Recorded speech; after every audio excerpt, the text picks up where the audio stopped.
Bonjour à tous. Écoutez, je vous souhaite la bienvenue sur ce nouveau webinaire organisé par le département formation d'achatpublic.com. Comme on peut le voir sur la slide qui suit, créée en 2023, achatpublic.com, c'est une entreprise composée d'experts en marché public et qui est leader en France dans le domaine des services aux acteurs de la commande publique. Monsieur Bido, si je peux vous demander de passer sur la slide suivante. C'est donc la première solution utilisée par les acheteurs publics pour la dématérialisation. C'est une source d'information incontournable grâce notamment à son site achatpublic.info. Et puis, ce sont donc des formations au marché public destinées aux acheteurs publics et aux entreprises soumissionnaires. Et 2024, ce sont plus de 50 programmes de formation, 600 sessions programmées à Paris, en province et même dans les dom-toms, mais aussi en classe virtuelle. Et bien sûr, des formations déclinables dans vos locaux des 4 personnes intéressées. Pour le sujet qui va nous intéresser ce matin, nous proposons donc une formation sur les achats innovants, comme on peut le voir sur la slide qui suit. Et c'est dans ce cadre que nous recevons Laurent Bido, qui est cofondateur de Novlo, qui conseille et accompagne ses clients en droit public des affaires et en droit public immobilier. Et Laurent a en outre développé une compétence particulière en matière d'innovation appliquée au secteur public, qui lui permet aujourd'hui d'accompagner notamment les acheteurs dans leurs projets associant le secteur public et les domaines de l'innovation. Donc voilà, je vais lui laisser la parole. N'hésitez pas à intervenir tout au long du webinaire en posant vos questions via la petite icône point d'interrogation que vous devez avoir à l'écran et je les lui relayerai en fin d'intervention. Maître Bido, je vous laisse la parole. Bon webinaire à tous et à tout à l'heure pour les questions. Merci beaucoup. Bonjour à tous. Merci pour cette introduction sur ce sujet qui, je vais dire, est toujours d'actualité, qui depuis plusieurs années est toujours d'actualité parce que on en discutera. Les pouvoirs publics cherchent toujours je dirais, toujours encore la clé pour pouvoir concilier l'innovation, l'acquisition de solutions innovantes, la modernisation des services publics avec ces solutions innovantes et les règles de la commande publique qui sont ce qu'elles sont. Bon, très rapidement, hein, ça a été très bien présenté en introduction. Je suis donc Laurent Bido, je suis avocat au barreau de Paris. Au sein du cabinet, et moi en particulier, nous intervenons en matière de droit de la commande publique et en matière d'innovation et des interactions qui peuvent exister. On verra, elles sont nombreuses, hein, c'est un peu l'objet de ce webinaire, et elles posent toujours des questions à la fois en termes d'application des règles de la commande publique, de contractualisation, de gestion des droits de propriété intellectuelle. Alors aujourd'hui, on verra plus particulièrement on va quelque part parcourir dans la petite heure qui nous occupe, on va parcourir un petit peu le champ de l'innovation dans la commande publique. Qu'est-ce que l'innovation? À contrario, qu'est-ce que la recherche et développement? Puisqu'on le verra, en fait, finalement, selon qu'on se trouve dans une situation où on acquiert une solution innovante ou selon qu'on est dans une situation où on fait plutôt de la recherche et développement, les règles de la commande publique vont pas forcément s'appliquer. Et on verra un peu rapidement, hein, on parcourra les montages contractuels adéquats là-dessus. On reviendra naturellement sur la nouveauté de ce début d'année 2024 qui est l'introduction de la jeune entreprise innovante dans la définition d'innovation et les conséquences que cela peut impliquer. Alors, en introduction, il m'a semblé important de rappeler, d'illustrer avec quelques petites icônes parce que le courant actuel depuis plusieurs années, mais encore plus, j'ai envie de dire, ces dernières années avec le plan de relance qui a suivi la crise sanitaire et le programme un peu de relance industrielle qui a été engagé par le gouvernement sous l'intitulé France 2030, qui se décline au niveau des collectivités territoriales ou des établissements publics par divers appels à projets qui sont lancés par des organismes publics et parapublics que vous connaissez tous, que sont, alors la liste n'est pas exhaustive, mais que sont l'ADEME, la Banque des Territoires, la Caisse des dépôts et consignations, la BPI. Alors, pourquoi j'ai pris cet exemple? Parce que, typiquement, Et c'est un peu la situation qu'on rencontre en pratique, au-delà de la collectivité territoriale, de l'acheteur public qui va localement acquérir de l'innovation. Aujourd'hui, on a une incitation des pouvoirs publics de par plusieurs appels à projets, une incitation des pouvoirs publics auprès des collectivités, des acteurs publics, de, on va dire, développer des outils qui n'existent pas forcément, qui relèvent des pratiques innovantes.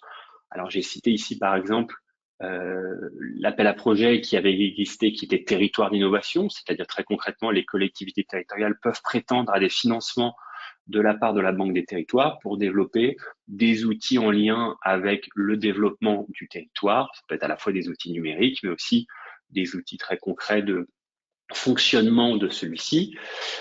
Autre exemple, le Data Challenge en santé, un appel à projet de la BPI qui vise les établissements publics de santé, où il était question de développer de façon toujours un peu innovante, parce qu'on est sur des outils nouveaux, technologiques, numériques, ce qu'on appelle le développement d'entrepôts de données de santé. Donc, pourquoi je vous dis ça? Parce que ces différents appels à projets, souvent, il y a cette question du financement qui est versé par la BPI, qui est versé par la Banque des territoires, mais se pose toujours la question de la contractualisation derrière, puisque de fait, en tant qu'acheteur public, dès lors que vous allez acquérir une solution, faire appel à un prestataire qui répond à votre besoin, on tombe dans la définition de marché public et souvent, il va falloir concilier ces appels à projets avec une contractualisation et le premier réflexe, c'est de se dire comment je peux, quelque part, échapper à l'application des règles de la commande publique pour mettre en œuvre mon projet. Bon. Tout ça pour dire que d'une façon générale, on a une incitation nationale, on va dire gouvernementale, dans ces différentes déclinaisons à mettre de l'innovation dans les services publics, dans les services quotidiens, dans le fonctionnement des établissements publics, des collectivités territoriales, mais qu'on n'a pas forcément les outils contractuels, ou du moins parfois par méconnaissance, on ne sait pas comment manier les différents outils contractuels. Donc, on va voir, ça va être un peu l'objet de ce webinaire, c'est de se dire comment, quelque part, quand on est dans une démarche d'innovation, on a repéré une start-up qui fait une solution innovante, mais c'est compliqué à concilier avec un marché public classique, un cahier des charges très normé. J'ai repéré une entreprise sur le marché qui répond à mon besoin, elle est la seule. Comment je peux, quelque part, traduire ça dans un contrat tout en respectant les règles de la commande publique? Alors, au préalable, il est toujours important de rappeler ce que recoupe l'innovation. Parce que c'est les différentes études qui avaient pu être notamment menées par l'Observatoire économique de la commande publique le montraient bien. On incite les acheteurs à acquérir des solutions innovantes, à avoir recours à l'innovation, mais quand il s'agit de définir précisément ce qu'est l'innovation, ça pose toujours une difficulté, parce que c'est une définition qui est de fait difficile à cerner, et on le verra, la définition du Code de la commande publique n'est pas forcément ce qu'il y a de plus clair, c'est-à-dire qu'elle est à la fois large, donc on peut se dire on va l'interpréter avec souplesse, on va avoir recours avec une certaine forme de souplesse au marché innovant, par exemple, et pour autant, elle peut être source d'insécurité juridique, puisque si on peut mettre beaucoup de choses dedans, peut-être que ce qu'on met dedans n'est pas forcément innovant. Bon. Alors, je pense que l'idée importante à retenir, c'est que l'innovation, elle doit avoir été mise en œuvre. C'est-à-dire qu'elle est déjà lancée sur le marché, au sens large, ou elle est sur le point de l'être. C'est-à-dire qu'elle a été mise en œuvre soit dans un cadre privé, c'est-à-dire une entreprise dans un cadre privé a déjà mis en œuvre une solution et celle-ci est opérationnelle et sur le point d'être commercialisée, ou cette solution, elle est déjà quelque part très concrètement en vente. Et cette distinction, elle est importante parce que elle va un peu définir l'objet de mon marché. C'est-à-dire que mon marché, notamment le marché public innovant, le fameux dans lequel je peux acheter une solution jusqu'à 100 000 euros, il porte bien sur une solution, des travaux, des fournitures et des services innovants. Et donc, il porte bien sur une solution qui existe.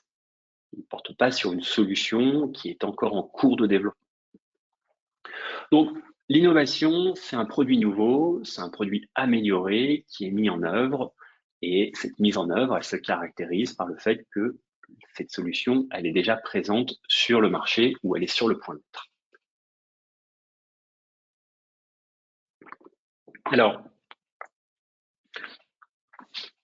l'innovation, souvent, elle se confond avec la recherche et développement. Et on le verra quand il s'agit d'avoir recours à un procédé contractuel ou à un autre, cette distinction, elle est essentielle. La recherche et développement, c'est schématiquement toutes les activités qui vont concourir au développement d'une innovation et qui vont précéder son industrialisation, sa commercialisation et surtout son acquisition. Donc, on a d'un côté l'innovation, la solution innovante, qui, elle, d'un point de vue opérationnel, peut être utilisée, peut être exploitée, peut être achetée, très concrètement. Et de l'autre, on a la recherche et développement, les activités de recherche et développement, qui sont toutes les activités de recherche, la recherche fondamentale, la recherche expérimentale, la recherche appliquée, qui vont être toutes les activités qui vont concourir au développement de cette solution, sans pour autant aboutir au développement de cette solution.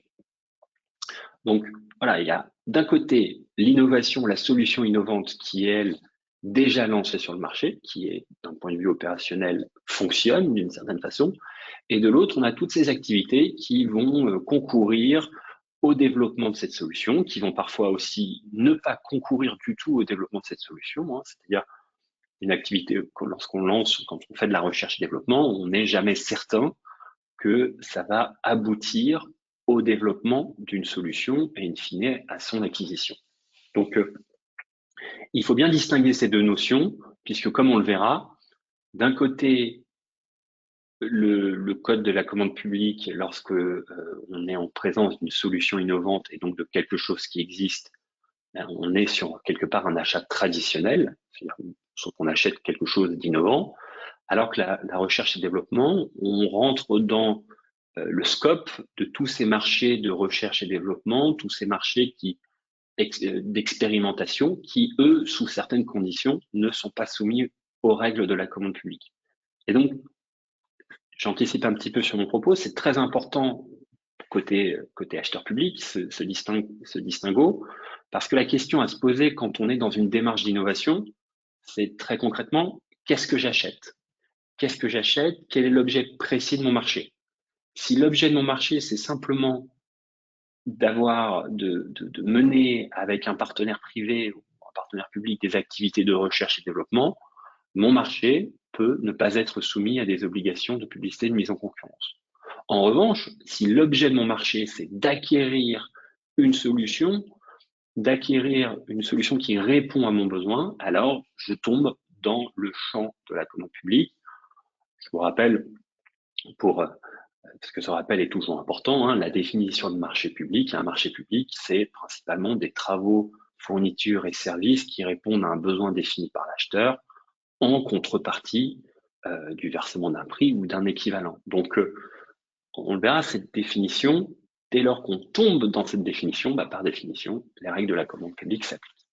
Donc, cette distinction innovation, recherche et développement, elle est essentielle à la fois pour bien cadrer l'objet du contrat, et de cet objet du contrat va découler le montage contractuel et les obligations de procédure qui vont s'appliquer à celui-ci.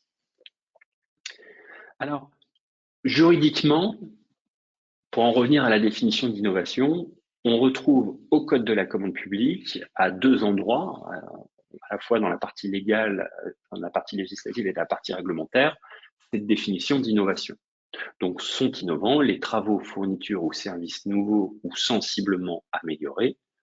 Le caractère innovant peut consister dans la mise en œuvre de nouveaux procédés de production ou de construction, d'une nouvelle méthode de commercialisation, d'une nouvelle méthode organisationnelle dans les pratiques ou dans l'organisation du lieu de travail ou des relations extérieures. Donc, vous le voyez, on a une définition qui est relativement large, qui est englobant, qui pourrait de prime abord encourager le recours massif à l'achat innovant, puisque cette définition, de par sa largesse, le permet. C'est pas forcément le cas, et on verra que dans ces cas-là, la méthode du faisceau d'indices peut être utile pour caractériser cette définition. Alors, je voulais préciser simplement, cette définition, on la retrouve à deux endroits, dans la partie législative du code concernant le marché innovant et le partenariat d'innovation, et dans la partie réglementaire, comme étant une condition de recours pour les pouvoirs adjudicateurs à la procédure avec négociation et au dialogue compétitif, puisque l'une des conditions de recours à cette procédure, c'est lorsque l'objet du marché porte sur des travaux, fournitures, services innovants. Cette définition, elle est peu ou prou similaire à celle des directives européennes, et en réalité, cette définition, elle est directement inspirée des travaux du manuel d'Oslo, que j'avais mentionné dans ma slide précédente. Le manuel d'Oslo, c'est une sorte de référentiel qui a été développé par l'OCDE et qui caractérise, qui définit, ou du moins qui apporte de nombreux éléments de définition de la notion d'innovation. Donc, il est important ce guide, puisqu'il permet il illustre, il caractérise ce que recoupe l'innovation, et c'est pour ces raisons que les directives européennes et le code de la commande publique font quelque part directement référence à cette définition. Alors, j'en viens sur la nouveauté de ce début d'année. Alors, cette nouveauté, elle porte sur un complément qui a été apporté à l'article L2172-3 du Code de la commande publique par la loi de finances pour 2024. Alors, point important, cette modification, elle ne porte que sur la partie législative du Code, donc l'article L2172-3. C'est normal puisque cette partie-là a été modifiée par la loi, donc la loi ne peut modifier que la loi d'une certaine façon. Donc, j'insiste sur le fait que la définition d'innovation a été complétée que s'agissant de l'innovation au regard du marché public innovant et au regard du partenariat d'innovation. C'est-à-dire que les dispositions réglementaires qui portant sur le recours à la procédure avec négociation et au dialogue compétitif, elles n'ont pas été modifiées. Alors, cette modification, elle vise tout simplement à ajouter un élément de définition des travaux, fournitures et services innovants. C'est-à-dire que dorénavant sont considérés comme innovants tous les travaux, fournitures ou services proposés par les jeunes entreprises définis à l'article 44 sexies 0A du Code général des impôts, c'est-à-dire les entreprises innovantes.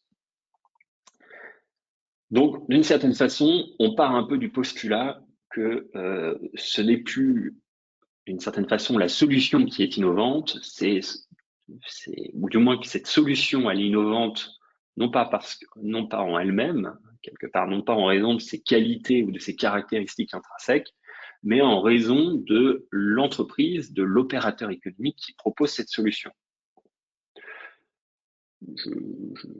On a tous notre avis sur cet ajout.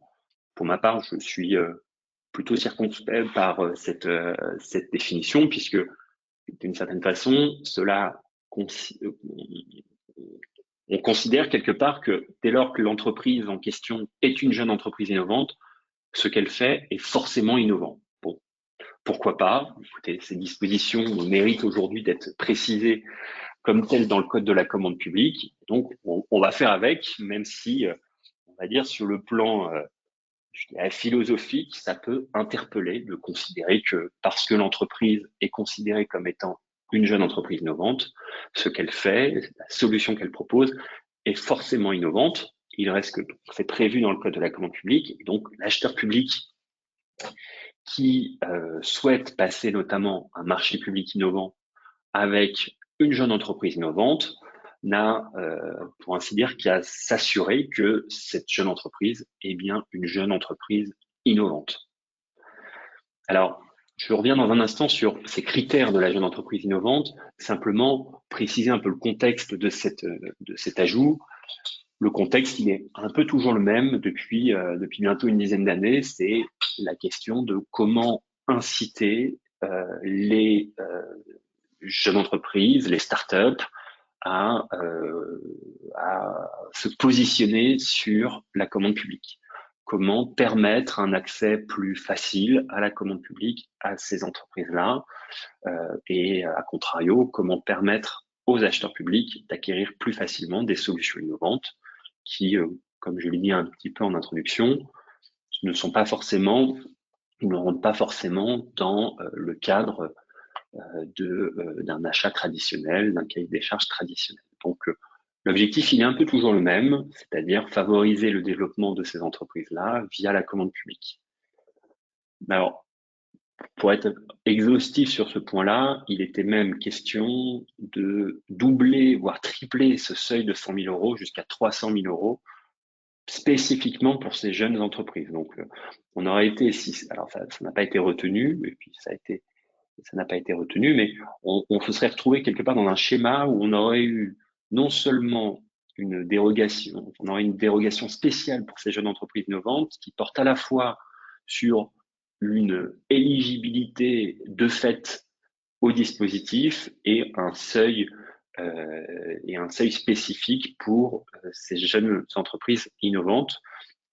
Je pense qu'on est tous d'accord sur le fait qu'aujourd'hui, il y a déjà beaucoup de seuils divers et variés pour de nombreux achats selon l'objet du marché ou son auteur. Donc, l'idée n'a pas été retenue, et quelque part, heureusement.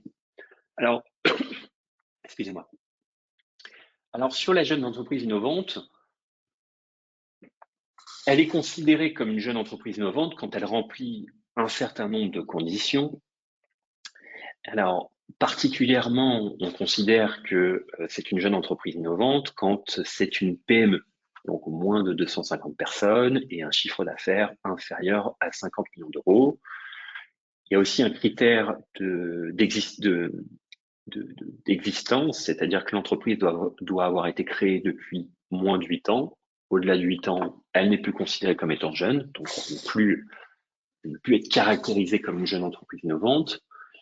Point important, elle doit réaliser des dépenses de recherche et développement qui représentent au moins 15% de ses charges. Donc, quelque part, le qualificatif d'innovant vient des activités de recherche et développement importantes que mène cette entreprise.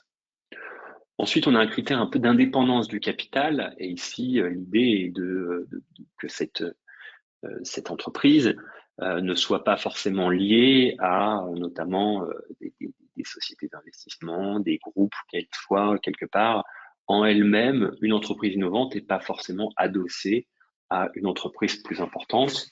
Enfin, autre condition, l'exercice d'une activité nouvelle, c'est-à-dire qu'elle n'est pas le résultat d'entités qui préexistaient, elle n'est pas le résultat d'une restructuration ou d'une reprise d'activité d'entreprise qui existait.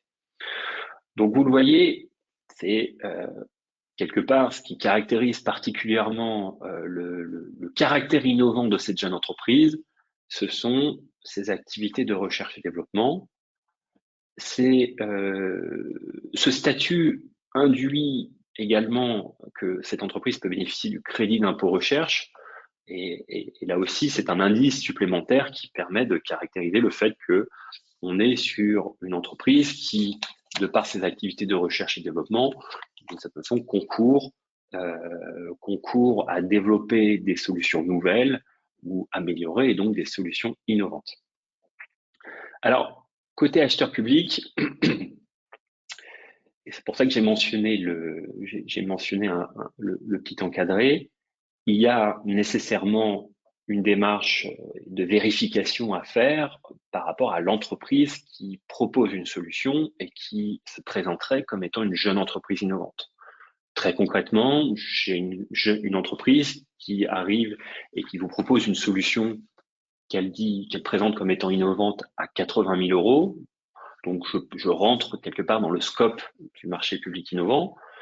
Il faudra vérifier si cette entreprise remplit bien les critères, soit est-ce que la solution qu'elle propose est innovante, soit est-ce que l'entreprise en elle-même est une jeune entreprise innovante? Là-dessus, vous avez la possibilité de vous adresser directement à la DGFiP, voire à leurs antennes locales, pour demander un avis sur le statut de jeune entreprise innovante d'une entreprise déterminée. Je vous ai mis l'onglet, mais en fait, vous retrouverez très facilement en ligne. Il est possible de remplir un formulaire pour demander un avis à la DGFiP qui elle a accès à toutes naturellement les informations des sociétés, toutes les informations fiscales et sociales, et qui pourra vous donner un avis sur le caractère, le statut de jeune entreprise innovante d'une éventuelle entreprise qui souhaiterait vous proposer une solution ou qui souhaiterait, avec laquelle vous souhaiteriez conclure, par exemple, un marché public innovant. Donc, voilà, il y a ce travail à faire quelque part de vérification qui incombe à l'acheteur, de vérification qu'une entreprise a bien ce statut de jeune entreprise innovante. Alors, de fait, la définition de l'innovation, elle est un peu simplifiée d'une certaine façon, hein, outre les critiques qu'on peut en faire, mais elle est simplifiée puisque, par définition, ma solution est innovante parce qu'elle est proposée par une jeune entreprise innovante. Bon, il n'en reste pas moins que les autres critères, les autres éléments qui portent, eux, sur la solution peuvent être utilisés et mobilisés pour justifier le caractère innovant. Sur ce point, on l'a vu, la définition, elle est relativement large. Alors, elle offre une certaine souplesse et vous avez, je ne vais pas les citer ici, mais un certain nombre d'opérateurs publics, de personnes publiques qui ont recours de façon, je dirais pas récurrente, mais régulière au marché public innovant, jouant justement sur la souplesse de sa définition. Là, je pense que c'est une question presque de la façon dont on appréhende cette définition et le risque associé. Effectivement, il faut user de cette souplesse pour pouvoir bénéficier de se prévaloir de ce dispositif, mais ça n'exonère pas l'acheteur public de vérifier, de faire ce travail de démonstration que la solution est innovante. Et de ce point de vue-là, il peut être très utile en amont d'appliquer la méthode du faisceau d'indices qui est préconisée par la direction des affaires juridiques du ministère de l'économie et qu'on retrouve dans le guide pratique de l'achat public innovant.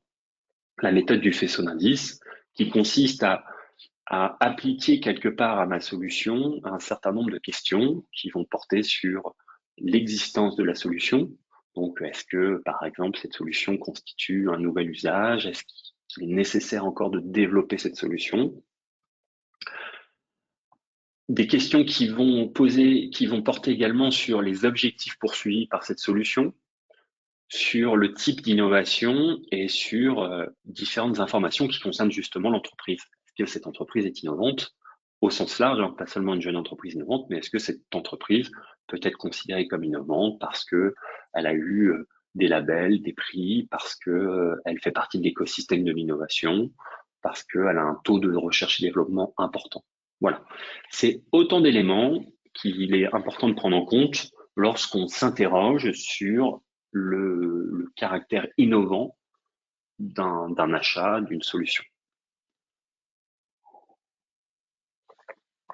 Donc, vous le voyez, si la grande nouveauté, quelque part, c'est ce critère de la jeune entreprise innovante, il n'en reste pas moins que la solution peut être toujours caractérisée par elle-même. C'est-à-dire, est-ce que cette solution est innovante? Donc, on a d'un côté,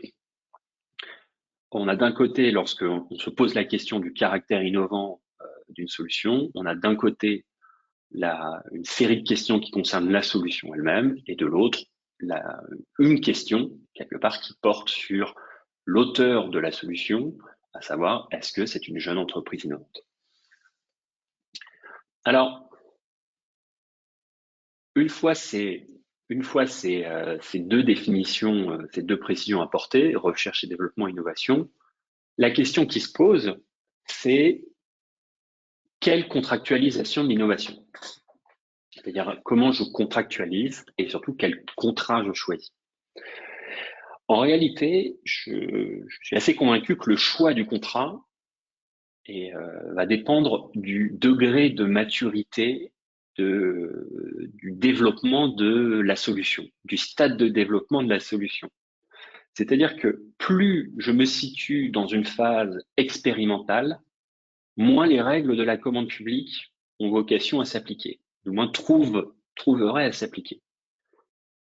Et plus je me rapproche de l'acquisition d'une solution, plus je suis dans un achat au sens du code de la commande publique et plus les règles du code de la commande publique ont vocation à s'appliquer. Alors attention, une fois que j'ai dit ça, naturellement, rien ne fait obstacle à ce que un acheteur applique, organise une procédure de publicité de mise en concurrence dès l'origine.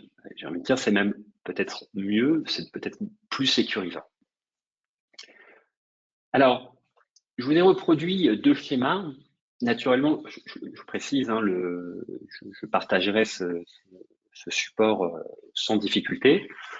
Je partage deux schémas qui disent à peu près la même chose, mais qui illustrent bien un peu les différents montages contractuels qui peuvent exister selon le stade de développement d'une solution.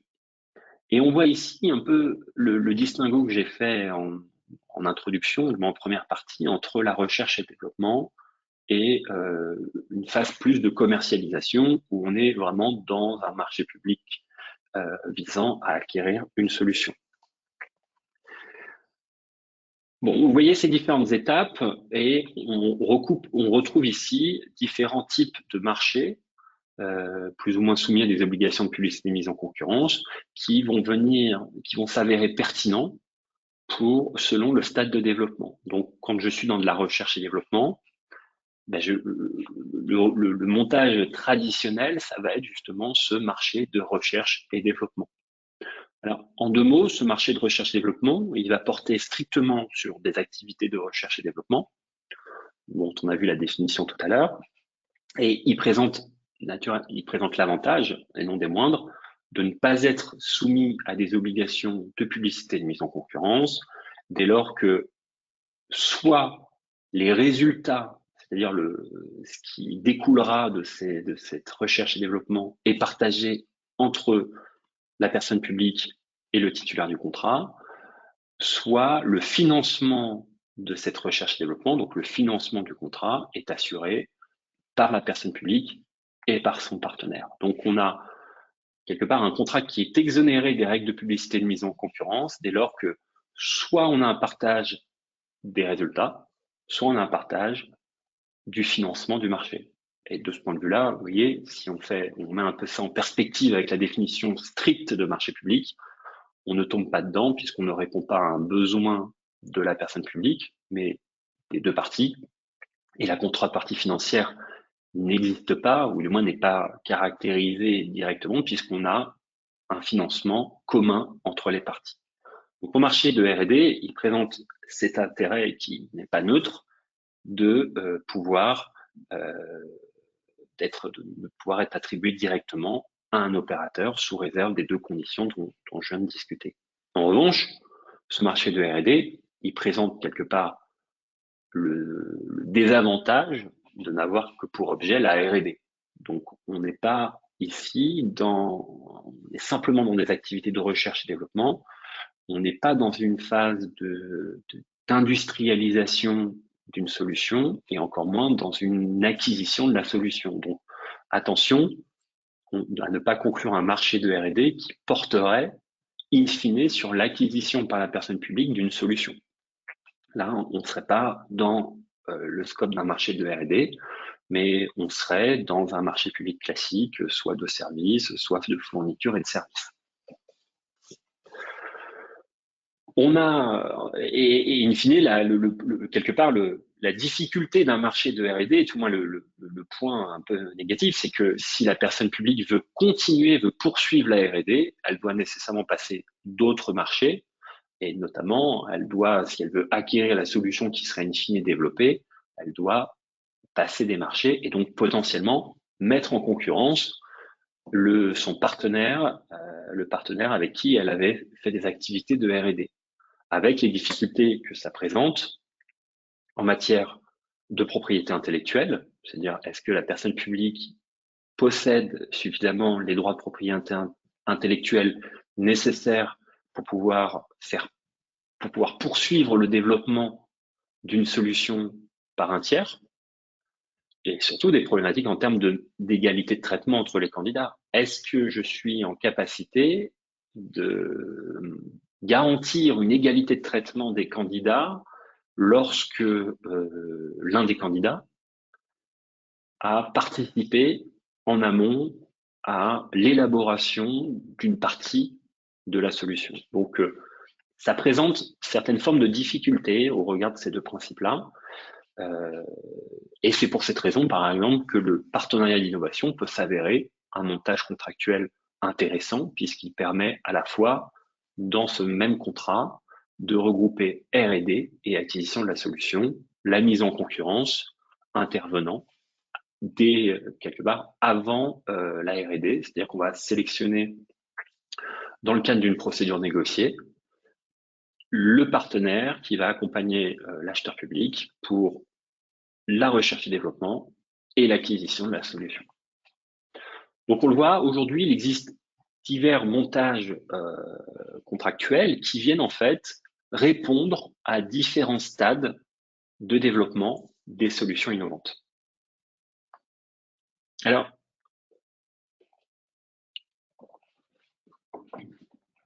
il y a deux points qui me semblent importants de préciser lorsque, typiquement, dans le cadre d'un appel à projet, on va faire appel à des entreprises tierces, on va faire un partenariat avec des entreprises pour faire de la recherche et développement, on va faire un consortium pour développer une solution, voire on va attribuer des financements à un tiers pour justement mener des études, développer une solution et pourquoi pas aboutir à une solution.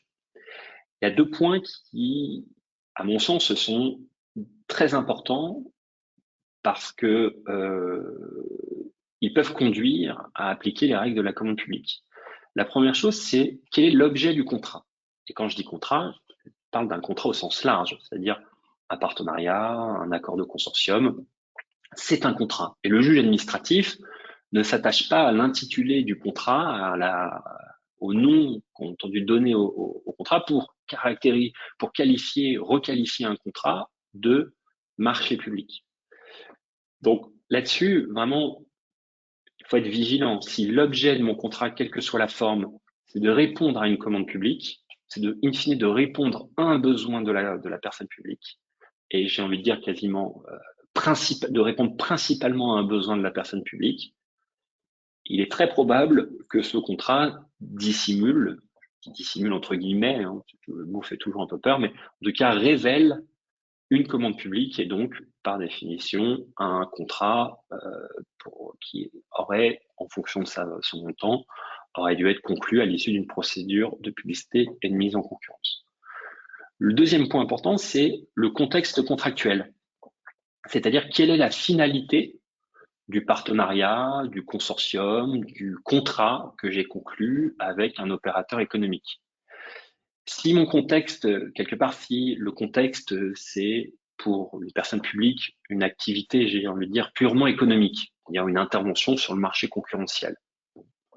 Pas de problème, il est admis qu'une personne publique peut constituer un groupement d'intérêt économique avec un opérateur privé pour exercer une activité commerciale, et dans ce cadre-là, on peut parfaitement imaginer un contrat entre les deux pour pouvoir co-développer une solution qui sera ensuite commercialisée.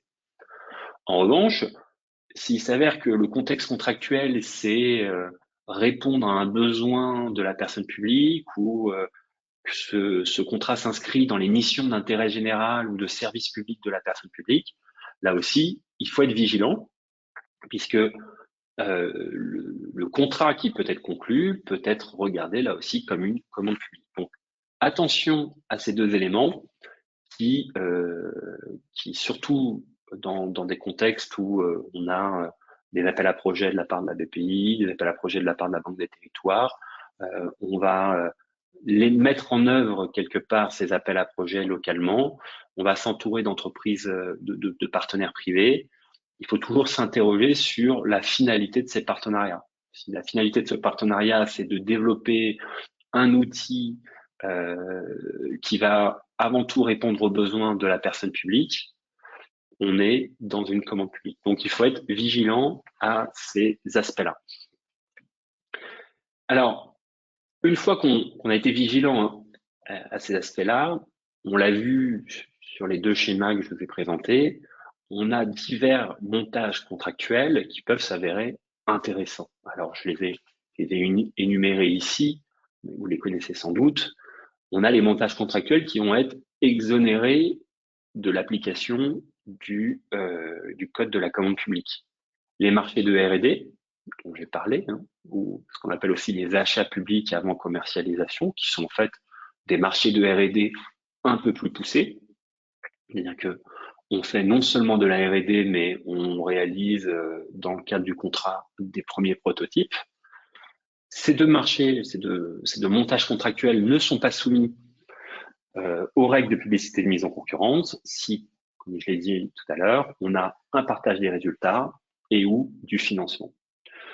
On a aussi des marchés d'expérimentation, c'est-à-dire des marchés qui sont conclus là aussi sans publicité de mise en concurrence parce qu'ils portent sur des dispositifs expérimentaux.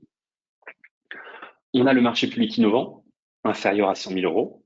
Donc, dès lors que l'acheteur peut acquérir en direct, de gré à gré, comme il le fait pour un achat à 40 000 euros, des travaux, des services, des fournitures, jusqu'à 100 000 euros dès lors qu'ils sont innovants.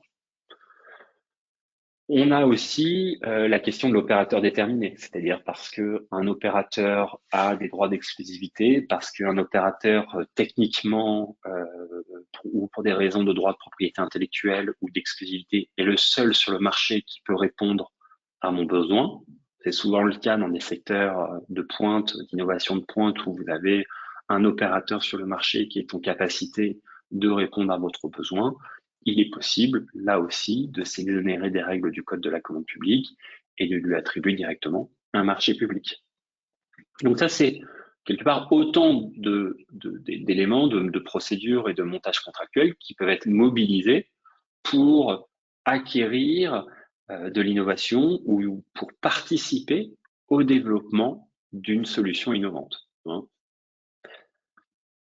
Et donc, à contrario, on a des montages contractuels qui, eux, sont le code de la commande publique vient s'appliquer, les marchés publics classiques, dès lors que si on raisonne dans le cadre de l'acquisition d'une solution innovante, dès lors que je suis au-dessus de 100 000 euros, par définition, je suis obligé de mettre en concurrence les entreprises. Et on retrouve le partenariat d'innovation que j'ai évoqué tout à l'heure, qui lui est conclu dans le cadre à l'issue d'une procédure qui peut s'apparenter à une procédure négociée, puisque la négociation est obligatoire dans le partenariat d'innovation, et qui vise à sélectionner un ou plusieurs titulaires pour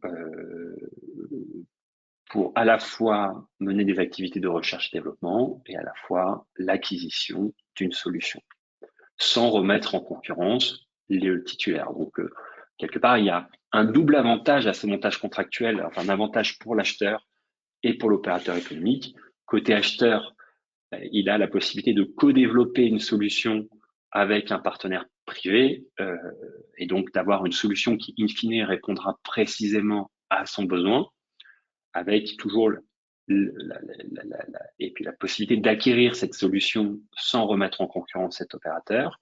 Côté opérateur privé, il y a là aussi un double intérêt, c'est à la fois pouvoir participer et avoir un financement, quelque part par l'intermédiaire de ce contrat, avoir des activités de R&D qui sont financées par le public, et in fine d'avoir la quasi-assurance que si la R&D aboutit sur une solution, elle sera achetée, acquise par l'acheteur public.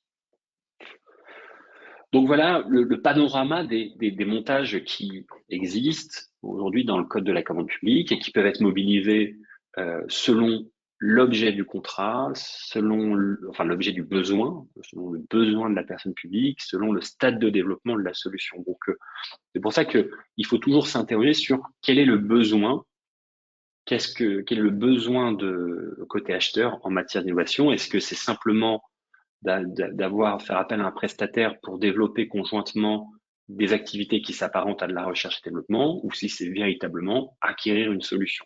Et la réponse quelque part à cette question conditionnera le choix du montage contractuel et l'application des règles de publicité de mise en concurrence. Alors, je vois que l'heure tourne un petit peu, donc je vous mets ce schéma rapidement, mais je le laisserai dans les slides qui résument un petit peu ce que je viens de vous dire. Ce qu'on peut retenir quand même de ce schéma, c'est l'importance du sourcing et des études préalables dans le cadre des achats innovants, puisque ça permet d'avoir une connaissance du marché, de constater que des solutions innovantes existent ou tout simplement que des solutions n'existent pas. Et donc, il peut être utile d'avoir un montage contractuel qui inclut de la recherche et développement. Pour conclure, quelques points d'attention sur les achats innovants. Alors, premier point d'attention, la définition du besoin. Je viens déjà d'en parler un petit peu, c'est tout ce qui est sourcing, c'est-à-dire on va être attentif au marché au sens large pour bien définir le besoin. La question de l'égalité de traitement des candidats, j'en ai parlé un peu tout à l'heure, c'est encore plus vrai lorsque on a en amont fait du sourcing, confier des prestations d'études ou des prestations de recherche et développement à un opérateur et qu'on va devoir le remettre en concurrence. Il y a ce sujet d'égalité de traitement des candidats et comment je vais pouvoir, côté acheteur, maintenir cette égalité, garantir cette égalité en communiquant à l'ensemble des candidats toutes les informations pertinentes pour qu'ils puissent répondre. On a la question de la comparaison de la concurrence effective des offres. Quelque part, c'est un écueil un peu habituel, c'est-à-dire comment j'apprécie le caractère innovant de plusieurs offres. Il serait trop long dans le temps imparti d'en discuter ici. Le secret des affaires, le secret industriel et commercial, très important. On est sur de l'innovation, donc des choses nouvelles, des choses qui font l'objet qui sont plus quelque part protégées parce qu'ils ne sont pas encore quelque part sur le marché. Donc, il faut toujours être vigilant à cet aspect-là. Les droits de propriété intellectuelle, pour moi, c'est un des points les plus fondamentaux et malheureusement, on le voit dans la pratique, trop souvent mis de côté par les acheteurs. Les droits de propriété intellectuelle, en deux mots, c'est essentiel pour l'acheteur public parce que c'est la garantie pour lui. Enfin, s'interroger sur les droits de propriété intellectuelle, c'est s'interroger plus largement, de se dire si j'ai des activités de R&D, est-ce que j'en suis bien propriétaire? Est-ce que je peux les poursuivre, cette R&D? Cette solution innovante, est-ce que je dispose suffisamment des droits demain pour pouvoir la modifier, la faire exploiter par un tiers? Est-ce que je ne suis pas très concrètement dépendant d'un opérateur ou d'un autre? Ou si j'ai acquis une solution logicielle, est-ce que je peux la mutualiser avec d'autres opérateurs publics? Si j'ai pas les droits de propriété intellectuelle correspondants, ce n'est pas possible. Donc, les droits de propriété intellectuelle, ça pourrait faire un webinaire en tant que tel, mais c'est vraiment un point essentiel sur ces sujets-là, puisque si l'acheteur, très concrètement, n'a pas les droits de propriété intellectuelle adéquats à son besoin, très concrètement, il ne pourra pas exploiter les résultats. Ça rejoint la question de l'interopérabilité et de la compatibilité. Et enfin, pour conclure un petit peu, une note un peu plus philosophique, le risque inhérent lié à l'innovation, il faut admettre, même si en tant qu'acheteur, on est toujours garant du bon usage des données publiques, il faut admettre que l'innovation, il y a un risque qui est lié naturellement à celle-ci, c'est que la solution, puisqu'elle est nouvelle, le risque, c'est qu'elle ne fonctionne pas. Donc, c'est toujours risqué. Il y a toujours un risque inhérent à l'innovation d'avoir recours à des prestataires, à des solutions innovantes. Voilà pour ces éléments qui sont on pourrait parler bien plus que l'heure impartie. Est-ce qu'il y a des questions? Je ne sais pas si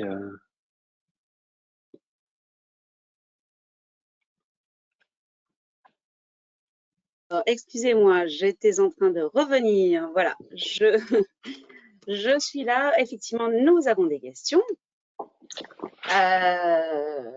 Plusieurs questions. Alors, une question qui a été posée en début d'intervention, mais je crois que vous y avez largement répondu.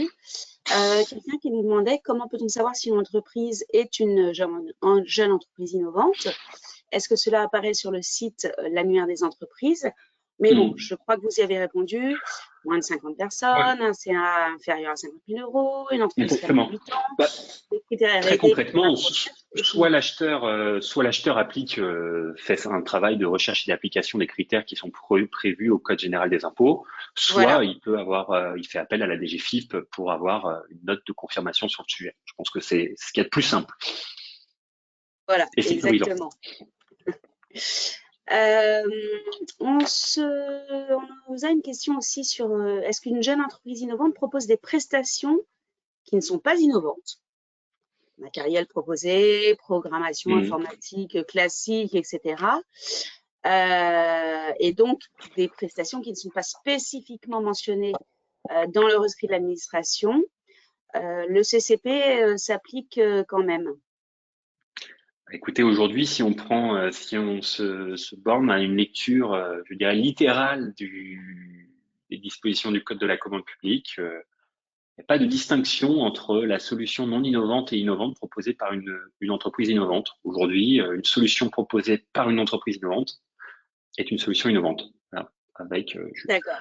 Je suis conscient des limites du raisonnement que je partage pas forcément, mais il est ce qu'il est. Alors là, j'ai une question un petit peu technique. On n'y répondra peut-être pas là parce que vous n'avez pas forcément toutes les réponses sous la main, quoique, mais on pourra y répondre par ailleurs. Oui, avec plaisir. On a l'exemple d'une start-up qui est en liquidation judiciaire, mais dont Mm. l'activité est vendue par le liquidateur à une autre start-up. Est-ce que l'activité d'entreprise innovante de la start-up en liquidation judiciaire peut rentrer dans la nouvelle activité de la start-up qu'il a rachetée, on va dire? Alors, je dirais que là, on se rapporte aussi aux critères de la jeune entreprise innovante. Si la startup qui la rachète a moins de 8 ans et remplit les autres critères, il faut considérer que oui. Le D'accord, cas par contre, ce serait, à mon sens, pas le cas si on se retrouvait avec cette startup en liquidation judiciaire qui est rachetée, par exemple, par une entreprise plus ancienne ou qui ne remplit pas les critères de la jeune entreprise innovante. d'accord. Et une personne nous pose la question, donc après s'être assuré que l'entreprise est une jeune entreprise innovante, sommes-nous de fait face à un marché innovant? Et donc, est-ce que la mise en concurrence n'est pas requise ou est quand même requise? À partir du moment, alors, à partir du moment où on remplit, l'acheteur a le choix. Déjà, faut rappeler que l'acheteur peut parfaitement, quel que soit le montant du marché, euh, passer son achat à l'issue d'une procédure, organiser une procédure de publicité de mise en concurrence. Après, dès lors que tant l'objet du marché que son, que l'opérateur économique identifié remplit les critères du Code de la commande publique, on peut se prévaloir de ce dispositif de marché public innovant. Et puis pour terminer, peut-être une question un petit peu plus générale. C'est vrai qu'aujourd'hui, les acheteurs publics sont soumis à un certain nombre de réglementations, d'obligations, d'incitations parfois. À travers le SPASER, par exemple, pour tout ce qui est économie circulaire. Là, on a Mmh. parlé aujourd'hui d'achats innovants. On parle aussi beaucoup d'achats durables avec d'autres obligations, etc. L'acheteur public, au milieu de tout ça, comment il s'y retrouve finalement et est-ce qu'il doit répondre à l'ensemble de ces obligations ou est-ce que une de celles que je viens de citer suffit à à sa, au fait qu'il soit en phase avec la réglementation demandée? Alors, concernant le spazer, ça ne s'applique pas encore à tous les acheteurs publics, mais ceux, quelque part, également, qui sont dans l'obligation de le faire, ils doivent le faire, si on veut dire. Après, je suis d'accord qu'aujourd'hui, beaucoup de choses, beaucoup d'obligations pèsent sur l'acheteur public. On a dernièrement les décrets qui viennent de sortir concernant les obligations en matière de réemploi. Donc, c'est vrai que la commande publique est un peu le catalyseur des enjeux contemporains, à la fois en matière d'innovation, de réemploi, de développement durable. Et c'est vrai que sur côté acheteur, je le conçois parfaitement pour les côtoyer aussi, que c'est difficile de s'y retrouver. Et d'ailleurs, si on en reste sur la question de l'innovation, quand dans les rapports de l'Observatoire économique de la commande publique sur justement pourquoi et comment utilisez-vous éventuellement le dispositif achat public innovant, ressortait de l'étude, enfin, une majorité des acheteurs mettaient en avant le fait que ce dispositif, ou plus généralement l'innovation, n'était pas utilisé parce qu'il y avait un coût d'entrée important. Il y avait par exemple une nécessité d'être formé, d'être informé, même sur ces sujets-là. Et c'est vrai qu'on ne peut pas être formé et informé surtout. C'est toujours, voilà, c'est toujours compliqué. Maître Bidault, il me reste à vous remercier infiniment pour cette intervention.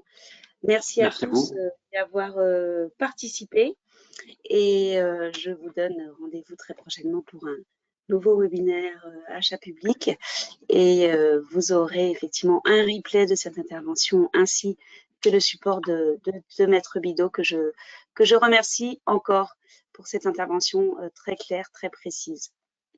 Bon appétit à tous. Très bonne journée. Très bonne journée. Au revoir. Au revoir.